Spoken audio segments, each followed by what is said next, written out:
During the track and field unit, we assess for two different areas: the psychomotor and the cognitive uh, area. We used a peer assessment as well as a coaching assessment in order to track the uh, learning of psychomotor skills.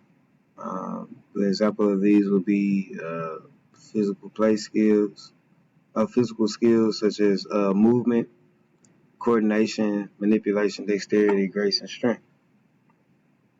Also, we tested the cognitive skills of the students, the mental action of processing, acquiring knowledge.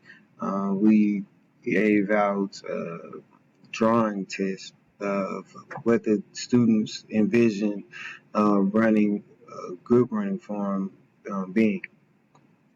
This was the turnout of this was better than I expected because students were able to demonstrate a good running form through drawing pictures of stickman or more elaborate pictures of a person.